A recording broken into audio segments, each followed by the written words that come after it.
Hello दोस्तों, नमः शिवाय।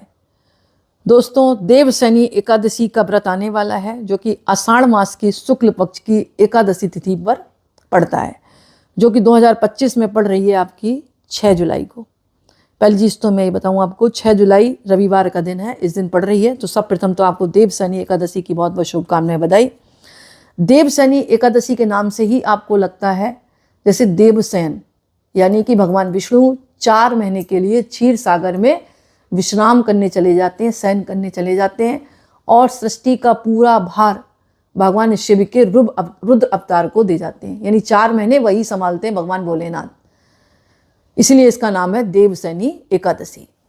इस दिन अगर आप व्रत रखते हैं तो प्रातःकाल स्नान करें, सूर्य भगवान को अर्घ्य दें, पीले रंग के वस्त्र पहने, चौकी स्थापित करें, भगवान विष्णु की प्रतिमा रखें या फोटो रखें, उनको पंचामृत से आप स्नान कराएं या गंगा जल से स्नान करें। भगवान विष्णु स्नान कराएं मतलब, और भगवान विष्णु को तुलसी की माला या पीले फूलों की माला अर्पण करें, पीला चंदन लगाएं, पीले फल है, पीली मिठाई है, पीले फूल भगवान को अर्पण करें, शंख की धुनी दें और भगवान विष्णु के सहस्र नाम का पाठ करें, भगवान विष्णु के मंत्रों का जाप करें, साथ में माँ लक्ष्मी की पूजा करें और लक्ष्मी जी को जो है श्रृंगार की सामग्री अर्पण करें और लक्ष्मी जी को सिंदूर लगाएं, अपनी मांग में लगाएं और 9 बत्तियों का दीपक या 7 बत्तियों का दीपक भगवान विष्णु के आगे रखकर आरती करें, क्षमा याचना करें और विष्णु चालीसा पढ़ सकते हैं, श्री लक्ष्मी चालीसा पढ़ सकते हैं। यानी अपने समय के अकॉर्डिंग आपको जैसे समय मिले ये आप पूजा कर सकते हैं। गीता का पाठ कर सकते हैं, श्रीमद् भागवत गीता पढ़ सकते हैं, गीता के अध्याय कोई भी आए वो पढ़ सकते हैं आप, और अपने पितरों के नाम से तर्पण और श्राद्ध करें।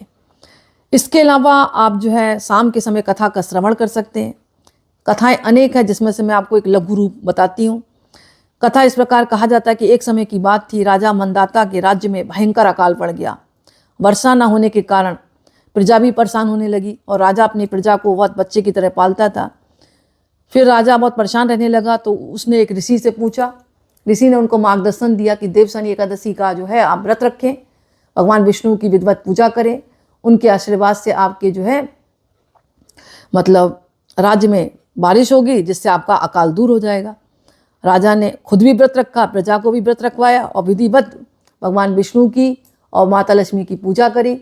और पूजा के बाद कहा जाता है कि भगवान विष्णु प्रसन्न हुए और उनके जो है राज्य में खूब बारिश हुई और बारिश होने के कारण उनका अकाल जो है मिट गया। ऐसा कहा जाता है कि इसी प्रकार जैसे राजा की समस्या दूर हुई, राजा की परेशानी दूर हुई कि अकाल होने के बावजूद भगवान की उसने आराधना करी, किसने? राजा ने, और पूजा पाठ किया, विधिवत कहानी सुनी, तो तब से कहा जाता है कि अगर सामान्य व्यक्ति भी राजा की तरह पूजा पाठ करता है, इस दिन विधिवत भगवान विष्णु की उपासना करता है, उनके मंत्रों का जाप करता है, श्रीमद् भागवत गीता का पाठ करता है, गीता का अध्याय करता है, विष्णु चालीसा पढ़ता है, तो उसके जीवन भी अनेक जो समस्याएं हैं वो दूर होती हैं। तो इस तरह कथा एक लघु रूप में मैंने आपको सुनाई है कि इस कथा को सुनने से भी जीवन में कहा जाता है समस्याओं का अंत होता है, परेशानियां दूर होती हैं और मनोकामना पूर्ण होती है। इसके अलावा इस दिन जो है आप कुछ उपाय कर सकते हैं, जैसे जैसे पवित्र पेड़ हैं इनको आप शाम के समय दीपक आप प्रज्वलित कर सकते हैं और तुलसी माता की विशेष पूजा कर सकते हैं, उनको चुन्नी उड़ाएं, सिंदूर लगाएं और जितने भी पवित्र पेड़ हैं इनके नीचे आप जो है दीपक प्रज्वलित करें और वहाँ पर भी बैठकर आप जो है विष्णु सहस्रनाम का पाठ कर सकते हैं।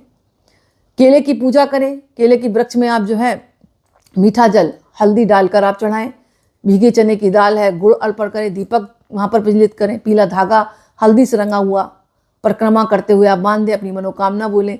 शादी से संबंधित दिक्कतें दूर होंगी, अगर शादी हो गई है तो दाम्पत्य जीवन मधुर होगा, लड़ाई झगड़े दूर होंगे। जिनकी शादी नहीं हुई है वो अगर पीला धागा बांधकर उनकी जड़ों में और अपने माथे पर चंदन का तिलक लगाकर शादी के लिए प्रार्थना करते हैं तो शादी के योग बनते हैं। कहा जाता है इस दिन एक चांदी का सिक्का माँ लक्ष्मी के चरणों में रखकर हल्दी लगाकर लक्ष्मी चालीसा पढ़कर, श्री विष्णु चालीसा पढ़कर या भगवान विष्णु के मंत्रों का जाप करके जो व्यक्ति तिजोरी में स्थापित करता है पीले कपड़े में बांधकर, माँ लक्ष्मी की कृपा उसके ऊपर बरसती है।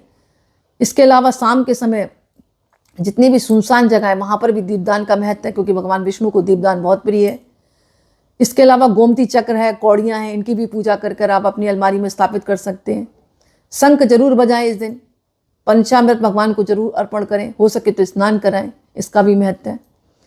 इसके अलावा दान पुण्य करें, पीली चीज़ों का आप दान करें। चावल खाना वर्जित है, इस व्रत में फलाहार किया जाता है। पीली चीज़ों का भोग लगाए भगवान को। पीली चीज़ जो है आप दान में भी मतलब किसी को दे सकते हैं। पीले फल दान कर सकते हैं, गाय की सेवा करें, पशु पक्षियों की सेवा करें, जल से भरा मटका आप दान कर सकते हैं, शरबत दान कर सकते हैं, क्योंकि बारिश अभी प्रारंभ हुई है तो गर्मी तो है ही। और अगर आप व्रत रख रहे हैं देवशनि एकादशी का, तो आप इस दिन रात्र में भजन कीर्तन करें और शयन ना करें, हो सके तो भगवान विष्णु को विधिवत आप शयन कराएं, खुद शयन ना करें, क्योंकि 4 महीने के लिए भगवान विष्णु क्षीर सागर में स्नान करने के बाद वो शयन करते हैं। 4 महीने के लिए पूर्णतः वो सो जाते हैं और पूरा सृष्टि का संचालन भगवान शिव संभालते हैं। तो उनका जो है विश्राम अच्छी तरह कराएं भाव के साथ मन में। और गाय की सेवा जरूर करें। कहा जाता है भगवान विष्णु की अगर आप पूजा कर रहे हैं तो गाय की सेवा जरूर करें, नहीं तो पूर्ण फल प्राप्त नहीं होता। और ओम नमो भगवते वासुदेवाय या ओम विष्णवे नमः या ओम नमो नारायण मंत्र का जाप पूरे दिन करते रहें। अपना मन सात्विक रखें, किसी के लिए गलत ना सोचें, किसी को अपशब्द ना बोलें, वाणी से अच्छा बोलें और दान पुण्य करें। पूर्ण पूजा का फल प्राप्त होगा, क्योंकि व्रत 2 प्रकार से होता है, मन से भी होता है और शरीर से भी होता है। अब शरीर से तो भूखे रह लेते हैं, मन से उठपटांग सोचते रहते हैं, तो व्रत का पूर्ण फल प्राप्त नहीं होता। तो दोस्तों आज का वीडियो मैं ही समाप्त करती हूँ। पसंद आए तो लाइक करें, कमेंट में नमः शिवाय जरूर लिखें। बहुत बहुत धन्यवाद।